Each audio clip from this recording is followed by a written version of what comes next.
Ya estamos aquí, buenas noches. 5 años de trabajo y medio millón de euros han sido necesarios para tener el Centro de la Memoria Sefardí en Castelló Mota de Judíos. Un proyecto con el que se quiere difundir el legado hispano-judío y convertirse en un referente internacional para la comunidad judía. Este es un proyecto transversal que va a luchar porque la comunidad judía siga y sea un referente. Va a ser sobre todo un lugar dedicado al estudio y a la cultura y que va a necesitar un importante apoyo e implicación tanto de las autoridades como de las instituciones.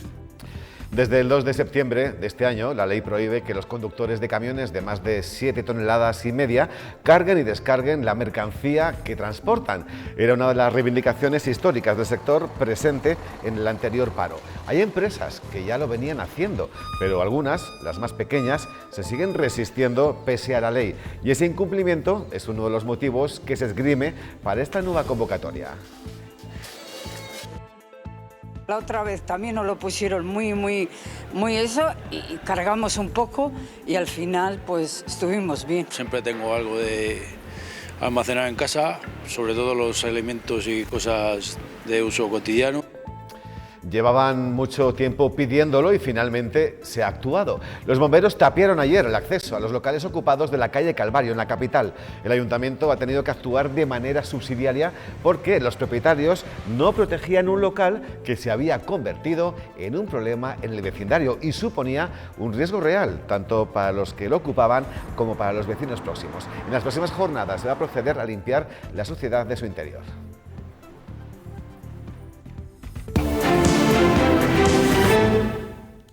Y hoy analizamos la actualidad con Emiliana Molero. Buenas noches. Hola, muy buenas noches, Rafa. Y a su lado, Elías Gutiérrez. ¿Cómo estamos, Elías? Bienvenido. Buenos días, buenas tardes o noches ya, Rafa. Buenas noches ya. Has pasado por todos los tramos horarios. Madre mía, ¿cómo estamos? Cuando eso ocurre es porque tienes la cabeza demasiado ocupada, ¿no? La tengo. Y también, pues, afortunadamente, el cambio de la luz solar, de repente, podemos achacarlo a muchas cosas, ¿no, Emiliana? A mucho. ¿A que sí? Sí. Hoy ya es que no les tenemos tan claros o tan oscuros. Es que la verdad es que el exceso de actividad, que luego lo veremos, pues provoca a veces estos lapsus, ¿no? Desde luego que es sí. lo que pasa. Pero mejor tener esos lapsus por exceso de actividad que por lo contrario, que por defecto, ¿eh? Es cierto, Por supuesto que sí. Sí. Y uno de los invitados que hoy nos visita es el director general del Centro Tecnológico ITCL, se llama José María Vela y está con nosotros. Buenas noches, José María, ¿cómo estás? Hola, buenas noches. Gracias por aceptar la invitación. A vosotros. Mi objetivo, bueno, llevas 29 años en el ITCL. Sí, así es. Pues mi objetivo es que... De los 33 que tiene el centro, yo prácticamente todos, sí. Prácticamente lo has parido. Sí, y sí me gustaría que trasladaras a la sociedad general, ¿no?, todo lo que vienes haciendo desde hace tantos años y sobre todo, ¿qué crees tú que aporta a la sociedad en su conjunto vuestro trabajo? Bueno, en estos 33 años ha pasado por distintas fases. Primero las necesidades eran sobre todo en el ámbito de la formación, después ha evolucionado hacia el campo de I+D, que es donde estamos en los últimos años, y desarrollamos por encima de 100 proyectos al año con empresas de Burgos, empresas de la región, empresas nacionales, y también lideramos algún proyecto internacional. ¿Cómo llega esa tecnología al mercado? Pues bueno, nuestra cultura es abordar proyectos que estén de alguna forma muy próximos al mercado, es decir, que no sean inmediatos, pero tecnologías muy próximas al mercado. En el ámbito de salud, en el ámbito de defensa, en el ámbito de transporte, en el ámbito de industria. Estos 80 técnicos que trabajan son personas muy cualificadas, doctores, investigadores, y que tienen capacidades o habilidades, sobre todo en el tema de las nuevas tecnologías, que al final es la mayor demanda. ¿Sí? Pues en unos minutos nos lo explicas de forma más pormenorizada, pero vamos con uno de los temas, bueno, el tema, ¿no?, de la semana, porque desde el 2 de septiembre de este año la ley prohíbe que los conductores de camiones de más de 7,5 toneladas carguen y descarguen la mercancía que transportan. Era una de las reivindicaciones históricas del sector presente en el anterior paro. Hay empresas que ya lo venían haciendo, pero algunas, las más pequeñas, se siguen resistiendo pese a la ley. Y ese incumplimiento es uno de los motivos que se esgrime para esta nueva convocatoria.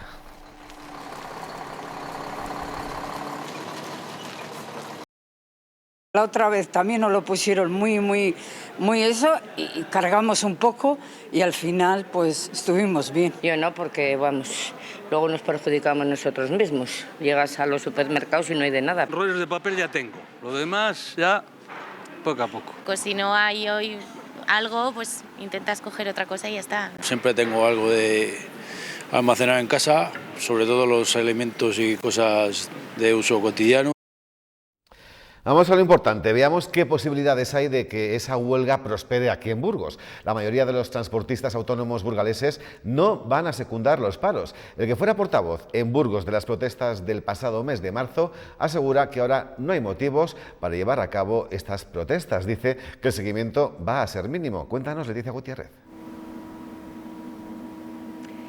La mayoría de los transportistas autónomos burgaleses que el pasado mes de marzo sí que apoyaron la convocatoria de huelga dicen que esta vez no irán a los parones desde el próximo lunes 14 de noviembre. Aseguran que ahora no es el momento y creen que no es justo que por esa protesta del transporte se tengan que paralizar otros sectores como el primario. Aseguran además que el Real Decreto firmado por el Gobierno el pasado mes de agosto no vela por los intereses de los transportistas, que tiene muchas lagunas jurídicas, que se hizo de forma chapucera y que es un texto solo basado en recomendaciones.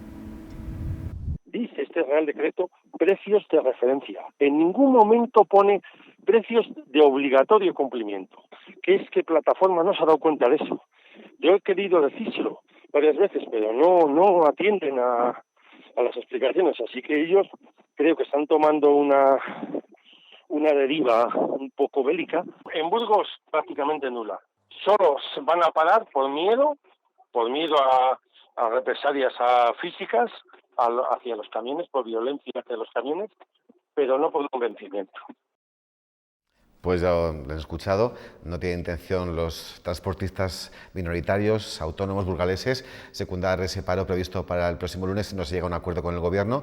Pero claro, lo que apuntaba él, Emiliana, otra cosa es que por miedo no puedan sacar sus vehículos de la carretera. Lo que ocurre siempre con los piquetes, o sea, el sentimiento de miedo y además que pueden arriesgar un vehículo, un camión que tiene un coste importante, que la mayoría son autónomos, y antes de arriesgarlo, de perderlo todo, dice, pues me quedo en casa. Yo creo que debiéramos de diferenciar, o sea, esta plataforma, cuando las organizaciones, las patronales mayoritarias, también las de Burgos, mayoritariamente han decidido no apoyar o no secundar este paro, que no es una huelga, debiéramos de preguntarnos que también ellos defienden sus intereses, a sus empresas, sus trabajos. Yo creo que esta plataforma dice que son representantes, lo tienen que acreditar. Yo hoy a lo largo del día que he estado escuchando varios medios, claro, cuando preguntan cuántas personas han votado en la plataforma, el 86%, ¿de cuántos? Yo creo que es una plataforma minoritaria que tampoco tienen acreditada la representatividad. Y aquí tenemos que respetar las normas del juego. Ellos no están sentados en la Comisión Nacional de Transporte porque no han acreditado la representatividad. Entonces no pueden perjudicar a todo un país, a las empresas, a la sociedad, porque dicen que es que no se respetan los acuerdos cumplidos. En los acuerdos que se contemplan en el Real Decreto hablan pueden de una serie de compromisos y que se puede denunciar. ¿Han presentado denuncias? ¿Cuántas denuncias han presentado? Porque se hablan que han denunciado, ¿dónde? ¿Cuántas? Bueno, por ponernos en ambas partes, por ser justos, quizás los minoritarios tienen más problemas que los mayoritarios que no están con ellos. Claro. Por arrojar un poco de luz. El minoritario es evidente que tiene una doble condición, ¿no? Normalmente es empresario y es trabajador autónomo, las dos cosas. Y entonces tenemos que tener en cuenta que además hace falta muy poquito para generar el caos, porque nuestra red de autovías, con unos pocos que preparen el tapón, ya está absolutamente colapsado. Entonces es un riesgo. ¿Qué deseamos todos? Pues que nos acercamos a un Black Friday, nos acercamos a un movimiento importante de prenavideño. pues deseamos que no pase, ¿no? Pero también es claro, donde incidía la persona que ha hablado anteriormente, ¿no? que cuando tú haces una ley y no la dotas de los elementos para su cumplimiento, pues la conviertes en un simple panfleto de intenciones. Nada más, porque ¿qué número de denuncias? Pues yo creo que, por lo que he podido comprobar esta mañana, hay unas 7. Pero claro, entre que se tramitan y todo esto, el camionero de lo que sí que se queja, y pedía un poco de apoyo también a la Guardia Civil y demás, pues era de que, claro, dicen, nos están parando continuamente para revisar el tipo de mercancía que transportamos, el estado del vehículo, la documentación. Bueno, pues también, a sensu contrario, podían preocuparse también de que no se den estas circunstancias que ya están recogidas legalmente, ¿no? Entonces, de nada sirve una ley si no tiene los mecanismos para exigir su cumplimiento. Pero bueno, si solamente hay 7 denuncias, ¿será que nadie se atreve a denunciar? ¿No? Y otro apunte, cuando tú hablabas diciendo que son empresarios y trabajadores, Emiliana decía que no, con la cabeza. Es que la mayor parte de los... Hay mucho camionero que es trabajador por cuenta ajena y de lo que estamos hablando son transportistas, pero que son autónomos. Claro. Y de lo que se quejaban, yo en el audio que habéis puesto, de lo que se quejaban, no que el incumplimiento venga de los cargadores, de las grandes empresas. Decían que el incumplimiento, según ellos, viene de las pequeñas empresas, o sea, de otras micropymes. Entonces, yo en las declaraciones del presidente de la plataforma, de lo que hablaba es que los grandes cargadores se quedan con el 40% de los beneficios. ¿De qué estamos hablando? Ya, pero ellos también hacen referencia a que no pueden seguir asumiendo los costes claro, evidentemente, como todos. Y entonces, entre que unos están abocados a parar porque no pueden seguir manteniendo o cobrando eso que les están pagando, porque si no están haciendo un trabajo a pérdida, y la situación que se está creando de no poder exigir, en muchos casos, esos pequeños, el tema de evitar ellos las descargas, porque si no, no les llaman, pues se genera esta bola. Yo creo que, no sé, si realmente lo que está legislado se le da una vuelta, se retoca y se dota de los mecanismos para poder exigir su cumplimiento, yo creo que se habrá avanzado bastante en la solución del conflicto. Lógicamente, nadie va a estar a gusto nunca. Pero... No, y parece que ahora tienen menos apoyos entre ellos mismos, con lo cual también es para pensárselo, ¿no?, antes de tomar una decisión es que en estos momentos, que produzca tantos problemas en estas fechas, ¿no? En Burgos hay organizaciones, por ejemplo, la asociación burgalesa que más autónomos aglutina es Asebutra. Bueno, Asebutra no estuvo de acuerdo ni en marzo. Claro. Entonces, y tienen, yo creo, unos 500 o 600 autónomos. Hombre, la gente, ¿cómo no va a luchar por lo suyo? Y todo el mundo, o sea, claro que el incremento del combustible y de las materias primas lo están sufriendo todos los empresarios, ellos también, pero los demás también, ¿eh? Claro. O sea, luego estamos hablando de hostelería, pero nos podemos referir a muchísimos sectores que también lo están sufriendo, lo están descontando de su cuenta de resultados o también van a cerrar a pérdidas, ¿eh? Has hablado de hostelería, pues me lo pones muy bien, porque precisamente otro sector que está molesto con el sobrecoste de los suministros es precisamente de la hostelería. Y es que la burgalesa ha simulado hoy un apagón de 5 minutos en señal de protesta contra la subida del precio de la luz y del gas, que ha llegado a triplicar las facturas de sus establecimientos. Los profesionales burgaleses se suman así a una convocatoria nacional realizada por Hostelería España. Digamos, un gesto que se une al que ya la semana pasada hizo el sector de los panaderos, también en Burgos, con ese apagón de los hornos, que estamos hablando siempre de estas quejas de los sobrecostes energéticos, pero es que llegará un momento en el que vengan los cierres de persianas, porque el impacto de ese sobrecoste no se repercute en los productos que ellos venden, y llegará un momento en el que no puedan abrir. Y claro, y ahí no hay ninguna solución a todo esto, si no tienes un colchón importante económico. No, que es evidente. En el sector de la hostelería, que además tienen muchas máquinas de refrigeración, congeladores, efectivamente se ha incrementado su factura de la luz muchísimo. y luego también en materias primas que ellos utilizan también lo están pagando lógicamente algo más caro, pero esto lo estamos viendo en FAE, también en sectores que son del sector primario, como granjas de porcino u otras, claro, que además, bueno, Chema lo tiene que conocer muy bien, por sanidad animal tienen que mantener una temperatura siempre constante para los animales. Claro, nos comentaba un miembro de FAE que otros años venía pagando, yo creo que unos 1.000 y pico euros de luz, ya pasa a pasar a 3.000, 4.000 euros. A ver quién lo soporta. Y luego encima los consumidores no queremos, claro, queremos pagar siempre lo mismo, o sea, es una situación complicadísima. Sí, Elías. Lo que sucede que parece que según van pasando los días, pues va saltando un sector. Y esto no es un problema desde mi punto de vista de un solo sector, no, claro, o de dos sectores. Hoy son los transportistas, hoy mismo también se han parado o se han anunciado los paros de muchos trenes, tanto AVEs como Intercities como media y larga distancia. Seguramente van a volver el personal de cabina de las aeronaves, los ganaderos, los agricultores.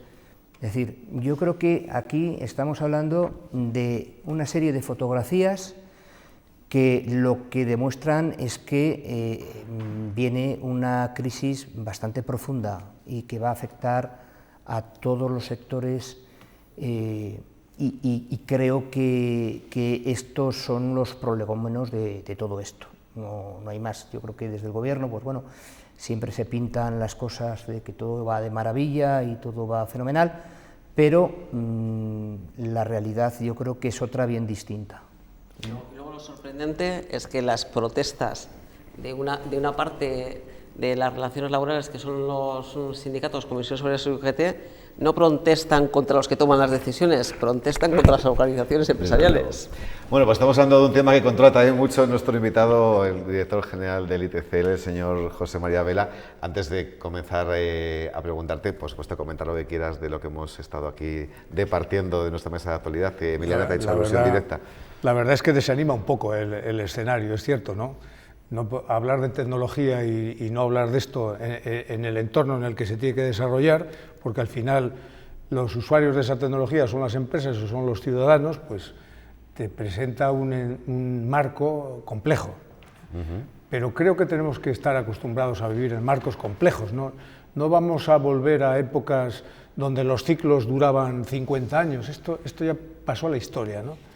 La incertidumbre va a ser una forma de vida a la que nos tenemos que ir acostumbrando, ¿no? ¿La incertidumbre? Totalmente. En cualquiera de los campos, además, ¿eh? Económico, tecnológico, bienestar, etcétera, ¿no? Parte de incertidumbre. La certeza no podemos asegurarla en ninguna de las vías en este momento, ¿no? En un entorno abierto, porque estamos hablando de entornos abiertos, algo que incide, es decir, aquello de la gripe en China y demás, o sea, es que cualquier incidencia desde el punto de vista de mercado o de tecnología nos afecta. Pero bueno, eso siempre ha sido así, lo que pasa es que ahora nos ha tocado unas cuantas seguidas. Pero los tiempos de latencia, que como hablamos en tecnología, el tiempo de latencia era muy superior, ahora el tiempo de latencia es casi inmediato.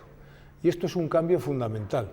Las tecnologías que progresaban en el tiempo, se desarrollaban y llegaban, esto es inmediato. Al margen de estrategias empresariales, ¿no? Pero es verdad que es inmediato. Y esto nos pone en un marco totalmente distinto de competencia del que estamos entrenados, ¿eh? Lo hablábamos antes, es decir, tenemos que estar con modelos distintos de gestión y con modelos distintos de toma de decisiones a los que venimos usando, ¿eh? Es una reflexión un poquito más abierta que no solo en el campo de la tecnología, ¿eh? Bien, pues teníamos en la mesa de actualidad un tema que es totalmente compatible con tu trabajo. También voy a pedirte tu opinión, porque mucho se está hablando del dinero que está llegando por parte de los fondos europeos. También se está cuestionando, ¿no?, la mala gestión que se está llevando a cabo. Yo nos preguntamos, en realidad, en la práctica, de qué manera estos fondos benefician directamente a las empresas, Emiliana. En estos momentos yo creo que de los más de 26.000 millones de euros que se han puesto en movimiento, a las empresas únicamente les están les están llegando de manera directa o a través de convocatorias unos 4.800 millones de euros. O sea, las empresas y sobre todo las pymes y micropymes, desde luego que no están sintiendo que están participando en los fondos Next Generation. Yo únicamente de todos los fondos haría referencia al Kit Digital, que es algo que sí que están recibiendo las empresas que están participando, que son más de 3.000 millones, yo creo que los que ha puesto en circulación el Gobierno. Son 40.000 proyectos Sí, más o menos los que se yo creo vienen que beneficiando lo único y tienen una ventaja tremenda, y eso es una reflexión de lo contrario, que es lo complicado que lo hacemos, que es que son tramitaciones muy sencillas. Sin embargo, todos los demás fondos, el problema que tienen los PERTE, y lo digo con conocimiento porque nosotros hemos promovido un proyecto en PERTE vehículo eléctrico que se ha aprobado, de los 11 que se han aprobado, 3.000 millones en presupuesto, 800 adjudicados. Esta es la realidad. La complejidad de la propia memoria que hay que presentar y sobre todo de los acuerdos y de los compromisos a los que se obligan las empresas en plazos y en otro tipo de compromisos, hace como Ford, por ejemplo, pues haya renunciado. No ha querido, claro. Efectivamente, porque no voy a modificar la estrategia de una compañía por 100, 150 millones, aunque me lo eleven a un poquito más, ¿no? Y otros proyectos, ahora en la fase final, seguramente tampoco van a ser beneficiados porque no van a presentar los avales, o sea, es tremendamente complejo. Hay algunas comunidades como Madrid que ya están facilitando a sus empresas el tema de avales, las avales, las garantías cruzadas que se piden, porque al final el proyecto nuestro, creo que somos, el que estamos nosotros, creo que somos 10-12 empresas, es pequeñito, es un proyecto de unos 15 millones de euros, pero en ese proyecto las garantías que se le piden a algunas de las empresas que son pymes, porque además las convocatorias obligan a que haya un equilibrio entre grandes y pymes, las obligaciones a los pymes son un freno. Obligaciones derivadas de responsabilidades solidarias y responsabilidades cruzadas que son complejas. Es muy complicado, o sea, todos los mecanismos de garantía y demás y de las convocatorias son tremendamente complejos. No, y de ahí es un freno. Todo este dinero que se queda sin ejecutar y por eso luego nos tiran de la oreja. Y yo creo que además España era uno de los países a la cola, una vez más, en la tramitación. Yo creo que en mi caso sí que tengo una solicitada para un tema de desarrollo tecnológico del despacho, y esta mañana he preguntado por ella y dicen no vamos a mirar porque es que están todas paralizadas, todas igual, todas. No sé, esa agilidad, pedir agilidad a la administración, yo sé que es muy complicado, a cualquier administración, pero tenemos que cambiar el chip, como decía José María, tenemos que ir a otras fórmulas, ver qué es realmente lo que no funciona, porque el termómetro lo tenemos las empresas y los ciudadanos. Claro. Cuando no llega, pues es que algo está pasando. Y es una pena porque es que luego esos fondos es que se pierden. El tema es conceptual, es decir, conceptualmente el marco de ayudas, el plan de resiliencia es muy bueno. Es decir, todas las medidas que se plantean son buenas. Cuando bajamos a la práctica, ¿cómo hacemos que esto funcione de manera ágil? Porque cada empresa no tiene por qué tener ni una consultora ni un despacho complejo detrás para tramitar esto, ¿no? Cuando ponemos en la práctica aquello a que llega a las empresas es cuando bloqueamos el mecanismo.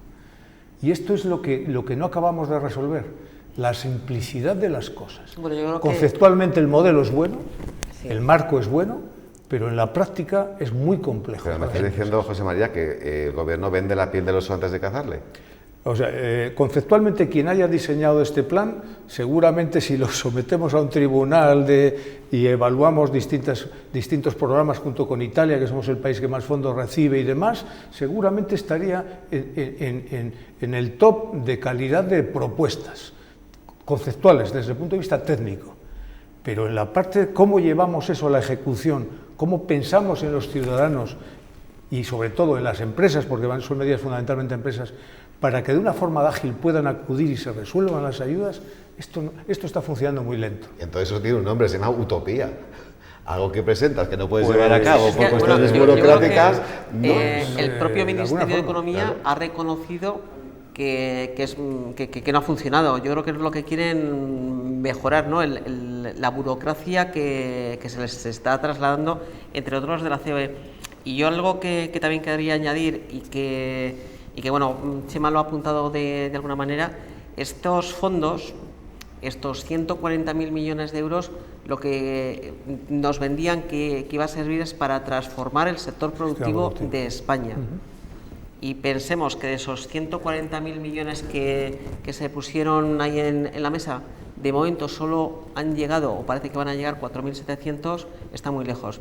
Al final, yo creo que una cantidad importante está destinándose al sector público, y yo creo que no era el objeto de ese plan. O sea, la transformación de un sector pasa por muchas medidas, no solamente que cambiemos el sistema productivo, hay que cambiar los modelos de diseño, aumentar nuestra capacidad en desarrollo de productos, que es clave. O sea, tenemos las mejores fábricas, las más productivas en muchos sectores a nivel europeo, muy competitivas, pero ¿dónde está el diseño? ¿Dónde está la generación de valor? Está en el concepto, en el desarrollo de producto, ¿no? Y ahí es donde viene el concepto de la transformación de la industria, en la fase inicial, que es en el producto, ¿no? El desarrollo del producto, ¿no? Y esto luego llega a afectar cambios de líneas, cambio de capacidades productivas, mayor flexibilidad de líneas de producción, etcétera. Esos son los cambios de modelo, ¿no? Y nosotros hay actuaciones que se están planteando directamente, automaticemos una determinada línea. Oiga, pero es que esto es una parte de la historia, pero no es el todo. Si yo mejoro la productividad de mi planta, voy a bajar costes, muy bien, pero ¿dónde se genera el valor? Además de reducción de costes, se genera en el concepto, en la cabeza del proceso, que es en el producto. Y allí es donde no estamos fortaleciendo el sistema. Y lo pienso en Burgos, por ejemplo, que es una de las debilidades que tenemos que resolver. Aumentemos nuestra capacidad de desarrollo de productos, no solo en producción. Entonces, transformar un sector pasa por más cosas que meter equipamientos y meter robótica. Claro, que sí, a veces empieza la casa por el tejado, ¿verdad? Elías. Sí, y voy a incidir a ras de tierra en un tema importante también, que es en la cada vez menos formación de los ciudadanos en general para acceder a este tipo de solicitudes o tener esas capacidades para poder rellenar por sí mismos este tipo de solicitudes. Lo que decía José María es muy complejo muchísimas veces, no ya porque no tengan la mayoría de los ciudadanos o de los autónomos empresas o profesionales que les puedan hacer esos desarrollos o esas solicitudes, sino porque no hay suficientes asesores para esa cantidad o para ese volumen. Yo en mi materia, que es la de la justicia, creo recordar que de los 144.000 millones, que me has olvidado 4.000, que no nos vamos a dejar 4 por ahí por el camino, de los 144.000 había... No, son 144.000. Sí, pero bueno, había el un... número redondo es 140. Es el pero vamos, número, que es lo mismo, era una broma, ¿eh? Sí. No, lo que podía ser así, ¿eh? De los 144.000 había una mitad que iba destinada sobre todo al desarrollo tecnológico en justicia y en sanidad. Y estamos viendo algo, más que las batallas del Consejo General del Poder Judicial y demás, no estamos viendo nada. A nivel profesional no estamos viendo que se implementen ninguna tecnología nueva ni nada de nada. Es decir, tenemos lo que teníamos y ya está. Y poco más. Y el tiempo sigue pasando. Bueno, nos estamos comiendo en la mesa la parte del tiempo de nuestro invitado, de José María Vela.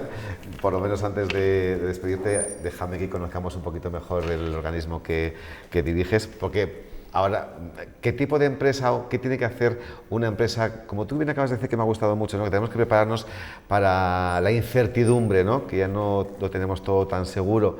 ¿Quién se puede acercar a vosotros para intentar estar prevenido y paliar ese problema?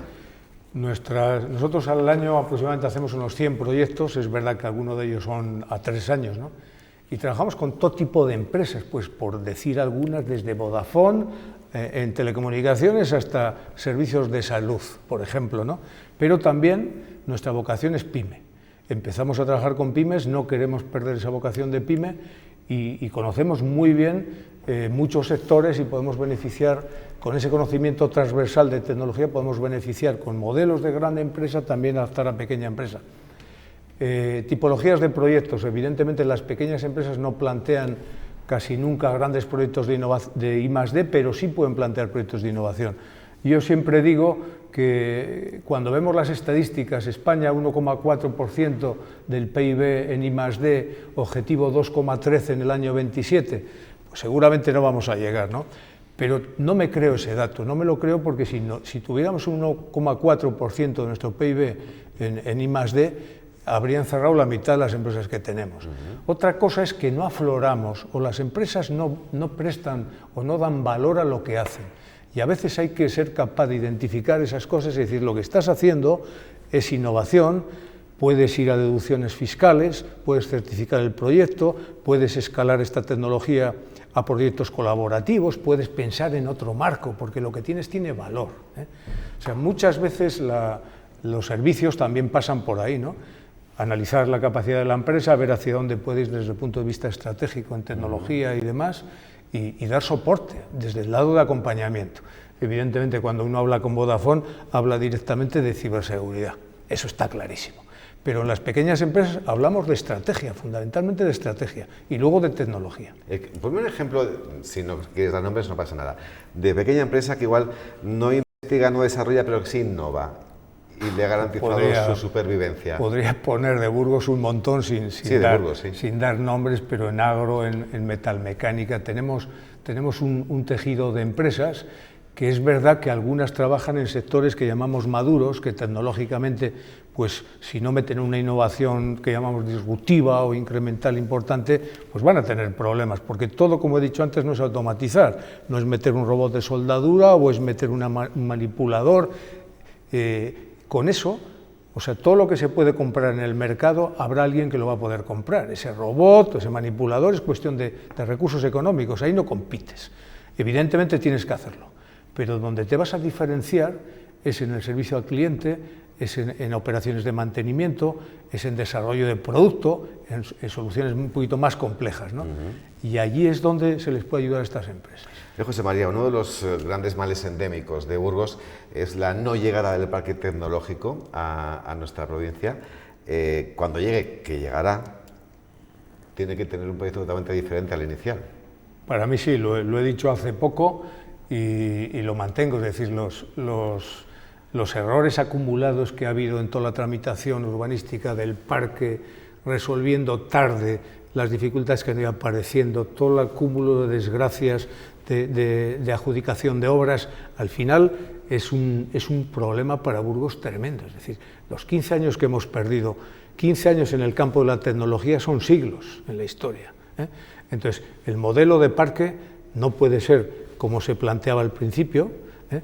Nos vamos a encontrar con unas parcelas perfectamente urbanizadas con un suelo caro, porque el suelo en los parques no es el suelo de un polígono, el suelo es más caro, las condiciones urbanísticas hacen que la edificación sea más cara, la edificabilidad del suelo es menor, hay una serie de restricciones que te obligan a un coste mayor y evidentemente tienes que tener unas ventajas que justifiquen el por qué instalarte allí, ¿no? Porque hace 15 años, cuando uno decía vamos a instalarnos en el parque tecnológico y nosotros éramos los primeros que lo dijimos, no teníamos banda ancha, no tenemos... Hoy cualquier empresa, más del 90% de las empresas de Castilla y León tienen banda ancha de más de 30 megabits por segundo. O sea, la ventaja no la vamos a buscar en la comunicación, la ventaja la vamos a ver en otro tipo de servicios, ¿eh? Entonces hay que pensar muy bien la estrategia, ya deberíamos de tener gente trabajando en eso, en la estrategia de si va a ser algún tipo de especialización, cuál va a ser la cadena de valor, a qué tipo de empresas vamos a ofertar la disponibilidad, etcétera. Ese tipo de estrategia no podemos esperar a que nos entreguen las llaves y decir, claro, ahí tiene usted la obra que han dado tanta guerra por tenerla, ¿y ahora qué hacemos con ella? Es como todo, es anticiparse a, ¿no? Que evidentemente. Es la base del éxito. ¿Tú te imaginas a un empresario que tenga construida su planta de producción y en ese momento piensa, ahora que puedo hacer producto, ¿a qué mercado voy? Desde luego. Oye, y una cosa, porque todos sabemos que hay ahora mismo dos grandes empresas que quieren implantarse en Castilla y León, sus ojos están prácticamente en Valladolid, son miles de puestos de trabajo, una empresa que fabrica baterías, otra que fabrica autobuses eléctricos. Tú que conoces también el entramado empresarial, bueno, como aquí todos en la mesa, ¿no?, de Burgos, ¿por qué se ha ninguneado a Burgos? Pues yo creo que parte del demérito es de Burgos, porque sí hubo, se identificó esa oportunidad por algunas personas y luego pues seguramente no hemos sido capaces de mostrar lo atractivo que puede ser Burgos para ese tipo de inversiones. O sea que también es un concepto, lo hablábamos antes, no podemos ir con los mismos modelos de venta de ciudad con los que íbamos hace 15, 20 años. Hoy, en un artículo hace poco en el diario de Burgos, venía un titular que el periodista sacó, que yo no lo dije, pero decía que hoy para traer proyectos no sirve tener autopistas ni tener trenes. Evidentemente esto facilita las cosas. Seguro que revisamos la cinta y lo dijiste. Pero no, los titulares no sirven. Puede ser, pero no es distintivo, es decir, no me diferencia de nada esto. Claro. Nosotros tenemos un montón de oportunidades mayores que esa. Tenemos un tejido de proveedores de servicios que no tiene nadie en Castilla y León, que son proveedores de primer nivel de servicios que necesitan todas estas empresas, ingenierías, mantenimiento avanzado, proveedores de repuestos, que no es tan sencillo como me instalo, no sé, en la Sierra de la Demanda y monto una planta y ¿de dónde saco estos servicios? Tengo que montar un poblado alrededor de proveedores. No, nosotros ya lo tenemos. No hace falta que hagamos un parque de proveedores, porque los proveedores les tenemos, y muy buenos proveedores. Y esto no lo estamos trabajando adecuadamente. Y con esto, todas las sinergias relacionadas con las tecnologías y con las capacidades y la diversidad de tecnologías que tenemos en la industria en Burgos. O sea, yo creo que lo primero es creérselo, y quitarse el complejines de que no podemos competir con cualquiera. Esto es algo histórico que yo que he estado viviendo en Cataluña y en el País Vasco y demás, cuando veo esto es que no lo entiendo. Es lo primero, quitarse la boina, porque para vender no nos hace falta ninguna boina, y vender en grande y creerse lo que estamos vendiendo. No hay ningún comercial que no crea en la calidad de su producto que sea capaz de vender. Pues es uno de los titulares que nos deja el señor Vela, tenemos que quitarnos la boina. Bueno, 30 segundos cada uno para comentar sus... Si es de Prado-Luengo no, si es de Prado-Luengo hay que mantenerla. No, vamos a quitar y guardarla sin problema. Y ponérosla cuando haga falta. Bueno, coincido totalmente con Chema en lo que es el planteamiento del Parque Tecnológico de Burgos. Teníamos que estar ya trabajando desde Burgos y también con los que tienen competencias en el Parque Tecnológico, que es el ICE, y me consta, o sea, que ya les hemos lanzado la pelota y tenemos que trabajar en ello. O sea, no podemos esperar a que se termine el Parque Tecnológico en el 24 y todavía no saber qué va a ir ahí o qué empresa tractora puede venir ahí. Elías. Mucho de lo que ha dicho José María Vela tiene que ver con el hecho de que no haya llegado una gran industria a Burgos desde hace muchísimos años. Y... Has dicho, identificamos la oportunidad, ¿eh? Sí. Que es lo grave. Sí, identificamos la oportunidad a tiempo. Sí. Exacto. Y yo creo que no hay que arrojar la toalla. Me consta que el hecho de estas dos grandes industrias sobre las que se dice que van a ir a Valladolid, que no hay absolutamente todavía nada, que Burgos no tiene que arrojar la toalla y que ha tenido un poco de fanfarronada también por parte del alcalde de Valladolid, que sabe jugar muy bien las cartas en este tipo de asuntos, es decir, lo suelta como que lo tiene hecho, no tiene absolutamente nada y el resto se desencantan a la primera. Pero por lo menos ha mantenido contactos. La empresa ha ido a Valladolid. Aquí ni FAE, ni ayuntamiento, ni nada. O sea, que por aquí no ha aparecido nadie. ¿O tienes alguna información que desconozcamos? Bueno, algún contacto sí que ha habido. Ha habido una visita del presidente de FAE con otros empresarios y otras instituciones. Por lo tanto, hay que seguir luchando y que estemos en la posibilidad de también ofertar Burgos o que Burgos tenga esa posibilidad de traer esas industrias aquí. Son dos estrategias distintas. Sí. O sea, una estrategia es llegar a grandes inversores, que es muy compleja, porque la oferta que tienen de ubicaciones son muy atractivas todas, y otra es pequeñas de mediano tamaño, un segmento muy vinculado con tecnología que te puede hacer una ocupación y que te va haciendo un polo de tecnología que a su vez es muy atractivo para grandes empresas. Pero también estar en el momento, o que el que tiene, si estas empresas que se quieren instalar en España contactan con responsables políticos que también pongan en ese lugar a Burgos. Bueno, pues es algo que debéis desde FAI y desde otras organizaciones exigir, que cuando se piense en Castilla y León, se piense en Castilla y León. Tenemos que ir finalizando en esta primera parte, pero bueno, Elías, lleváis mucho tiempo colaborando con este programa como contertulios. ¿Cómo veis a José María haciendo lo propio? Porque José María, ¿tú también hablas de política, aparte del mundo empresarial? Me gusta menos la política, pero hoy la política es transversal a todo, ¿eh? Bueno, pues oye, que aparte como ITCL, que por supuesto hemos querido contribuir con tu presencia, darle a conocer un poco más, estás invitado para ocupar una silla aquí como colaborador, que yo estaré encantado por todo lo que nos estás contando hoy. Cuando me digas, abriendo mucho los ojos. Así que muchísimas gracias por tu presencia. A vosotros, gracias. Nos quedamos con un tema más antes de continuar, porque van a ver las imágenes que conocíamos de la tragedia que se vivió en la bahía de Melilla el pasado mes de junio. Fallecieron al menos 23 personas. La controversia surgió a raíz primero de un documental de la BBC y ahora por los vídeos de la Guardia Civil a los que ha tenido acceso los grupos parlamentarios que integran la Comisión de Interior, desplazados hasta allí. Este fragmento de vídeo cuestiona la versión del gobierno, que hasta ahora había negado que se hubieran producido muertes en suelo español. PP y Vox piden a Sánchez que destituya al ministro Marlaska, y esto es lo que dice el gobierno. Expresar la confianza en nombre del Gobierno con nuestros cuerpos y fuerzas de seguridad del Estado, que actúan ante un escenario muy complejo y que confiamos lo hacen de forma proporcional y ajustándose a la legalidad, y reiterar el compromiso del Gobierno en total disposición y colaboración con las investigaciones que en estos momentos están abiertas. Efectivamente, están abiertas muchas investigaciones, pero sí que ha habido una evidencia, Elías, es que se negaba que algunos de estos muertos estuvieran en territorio español, y sí que lo estaban. Es la gran diferencia. Claro, por desgracia. Es la gran diferencia, y es, por poner un ejemplo que nos van a entender todos, cuando hay un Madrid-Barcelona de fútbol y preguntas a un madridista al final del partido cómo se ha desarrollado el partido, y a uno del Barcelona cómo se ha desarrollado el partido, y da la sensación de que han visto partidos distintos, ¿no?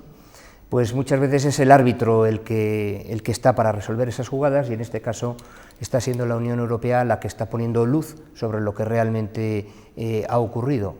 También hay que tener en cuenta que me da un poco de pena, o bastante pena, el hecho de este déficit democrático que tenemos, ocultando imágenes, ocultando pruebas que les está pidiendo la propia Unión Europea. A mí me da un poco de vergüenza. Y que todo sea a raíz de una cadena británica, BBC, claro, que sea el desencadenante, ¿no? Marlaska, la verdad es que no sale de una y entra en otra, ¿eh? Bueno, es que es una vez más, yo creo que sí se distingue este hombre es por la falta de transparencia en muchas de sus decisiones. Yo creo que debiera de aplicar lo mismo que se exigía con otros gobiernos de que existiera transparencia en las actuaciones en Melilla o en Ceuta, lo mismo se le exige a él, o sea que se aplique también la misma. Estaremos pendientes. Bueno, pues hacemos una brevísima pausa. Si la semana pasada tuvimos en esta mesa al mejor sumiller de España, burgalés, por cierto, hoy recibimos a una de las 100 mejores enfermeras del mundo, también burgalesa, en 2 minutos.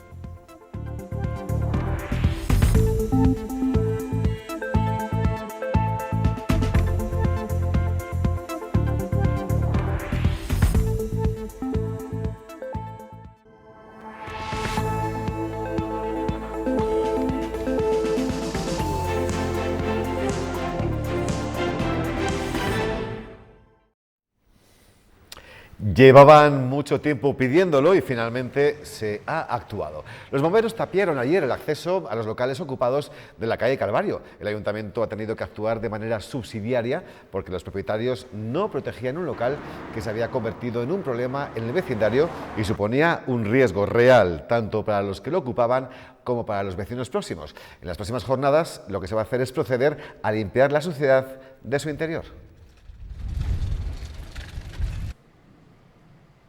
Momento de conocer a una de las 100 mejores enfermeras del mundo.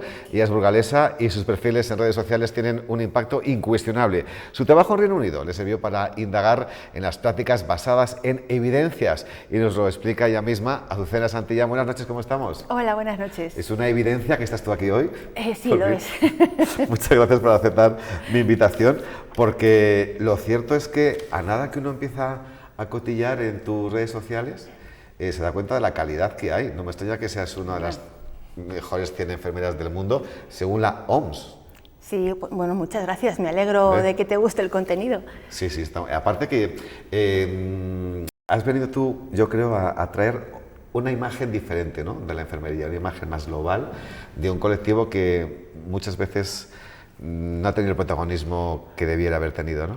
Pues como comunicador me alegro mucho de que tengas esa percepción, porque precisamente es uno de mis objetivos, el proyectar una imagen social de la enfermería un poquito igual diferente a la que clásicamente puede tener la población, incluso los medios de comunicación, vosotros los comunicadores. Una imagen que tiene que ver con el rol científico de las enfermeras, el rol avanzado de las enfermeras y no solamente pues igual la imagen un poco más tradicional, más secundaria, que está totalmente alejada de lo que realmente son las enfermeras, somos las enfermeras hoy en día. Oye, y para ser considerada una de las mejores 100 del universo... Del mundo. Bueno, media universo, que queda como mucho más relevante.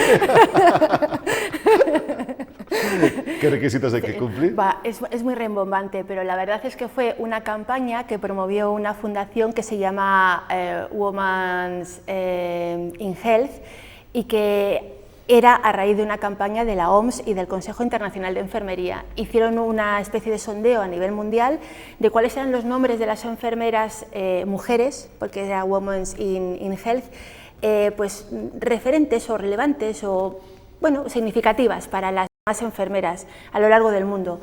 Entonces las enfermeras tenían que postular su nombre, un poco argumentar el porqué, y un comité que seleccionó pues los 100 nombres con más resonancia, y ahí aparecí yo, y yo encantada, orgullosísima y también un poco inesperado, pero siempre bienvenido, claro. En la pandemia tuviste, Azucena, un papel muy importante y muy reconocido, ¿no? Porque cuando todavía estábamos hablando de si mascarillas sí, mascarillas no, de cómo nos contagiábamos, tú ya advertiste de la peligrosidad de los aerosoles. ¿Te adelantaste a la OMS ahí? Sí, bueno, no fui yo también, ¿eh? A ver, ojalá las instituciones y los políticos hubieran hecho más caso a los científicos en este sentido, porque realmente la ciencia ya sabía que el coronavirus se transmitía por aerosoles mucho antes de que la OMS lo hiciera oficial y de que los organismos nacionales e internacionales lo declararan y se pudiera legislar en ese sentido. Pues no sabemos muy bien por qué sucedió, pero así sucedió. Y sí que es cierto que, al igual que otros muchos científicos, nos empeñamos mucho en hacer divulgación, porque claro, había que optimizar las medidas que contenía la pandemia en ese momento. Había acciones como el uso de hidrogel en todas partes, o disonancias que se encontraban cuando estaban los parques cerrados y las terrazas abiertas. Eso creaba desafección entre la población, y ya si ya era un momento de muchas restricciones, ese tipo de disonancias pues hacían las cosas más difíciles. ¿Crees que la Organización Mundial de la Salud no ha estado a la altura de las circunstancias en la pandemia? Bueno, eso igual es una valoración muy global, porque desde luego el papel de la OMS en los diferentes países del mundo, o el peso y la relevancia que tiene la OMS, es muy diferente. Desde luego una valoración global es muy difícil hacerla, porque los países, simplemente la recogida de datos para poder evaluar con cierto rigor es muy heterogénea.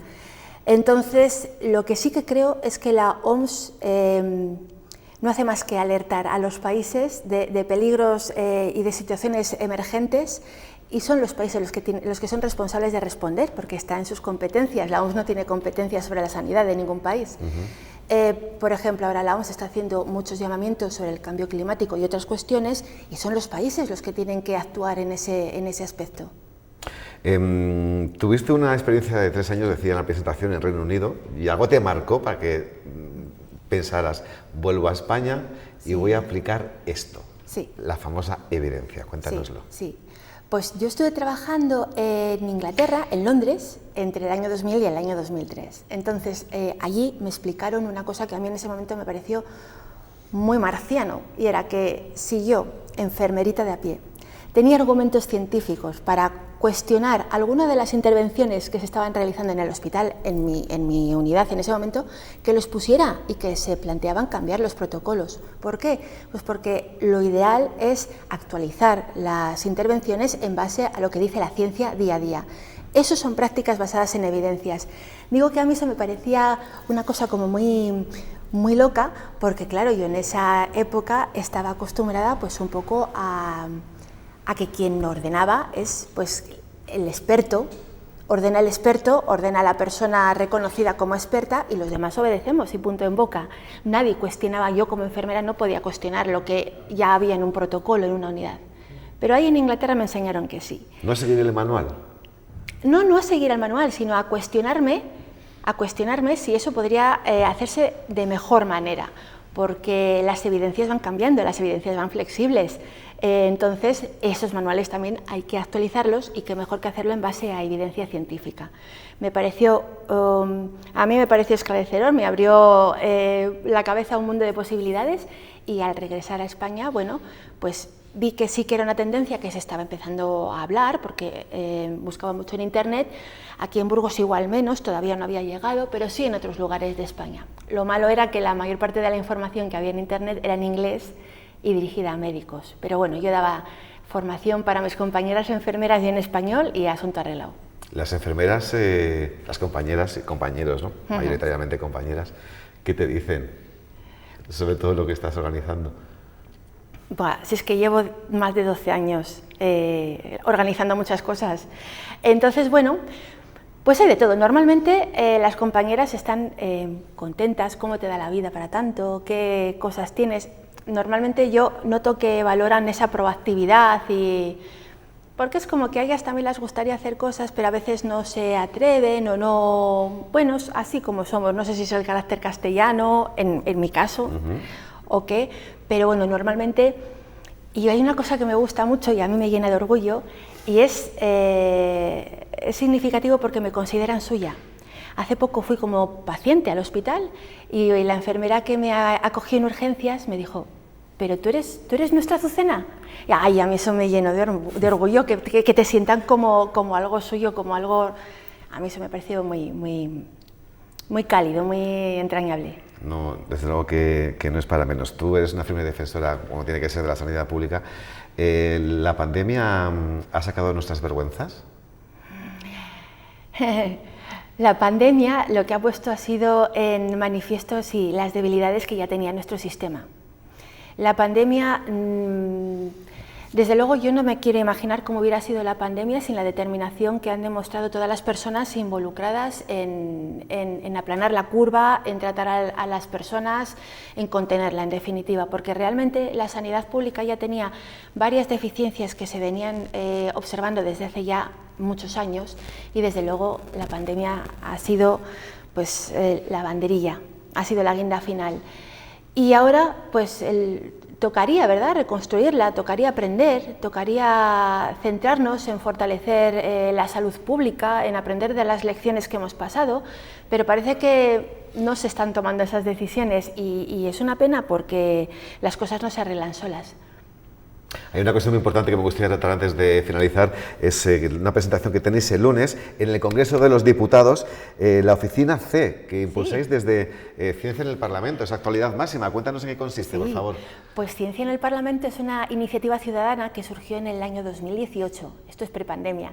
Un grupo de científicos que lo que hicimos fue intentar convencer a los políticos, a los diputados, de que crearan una oficina de asesoramiento científico y tecnológico en España, que era de los pocos países que no tenían. Yo fui una de las personas que participó en esa iniciativa, actué como asesor científico, hicimos una prueba piloto y bueno, fue de las pocas cosas que fue aprobado por unanimidad en el Congreso. Por unanimidad. Se aprobó y se financió, o sea, se aprobó el presupuesto, que parece que hasta que no se presupuestan las cosas como que no. Lo que pasa que luego vino legislaturas, pandemias y demás, todo se enlenteció, pero ya está. Vemos que vuelas alto y no es para menos. Finalizamos, pero antes, por supuesto, saber vuestro titular, ¿no? O qué os ha parecido esta conversación con Azucena y con qué os quedáis. Bueno, yo felicitar a Azucena por la ilusión con la que transmites todas tus inquietudes. La verdad es que puedes tener un proyecto, puedes tener que transmitirlo, pero cuando lo transmites con esa ilusión, con esa ambición, no sé, transmites seguridad de que va a salir adelante, ¿sabes? Muchas gracias. Yo también felicitarte, Azucena, por la puesta en marcha de todas tus iniciativas, y yo desde luego coincido con Elías, la ilusión, la alegría con la que lo transmites, y seguro que vas a conseguirlo todo. O sea, que yo creo que esa mejora en la gestión de los procesos, yo creo que eso se hace también en las empresas, y desde luego que aplicarlo en la sanidad me parece fenomenal, el cambio. Pues Emiliana Molero, Elías Gutiérrez, muchísimas gracias por haber estado hoy en Noticias 8 Edición Noche, aportando vuestro análisis a la actualidad. Que sepan todos ustedes que hay algo de Azucena que todavía no me cuadra. ¿Cómo se puede ser soprano del Orfeón Burgalés y a ver que le gusta el heavy metal? Ay, pues porque es buena música. Son distintos estilos, pero todo es buena música. Escuchas la música, te genera sentimientos y si te gusta, a por ello. Azucena, volveremos a vernos porque aquí de vez en cuando nos gusta hablar del capítulo de salud, que es muy importante. Gracias por acompañarnos. Muy buenas noches. Nos vemos mañana, señores, a partir de las 10:05 de la noche. Descansen, chao.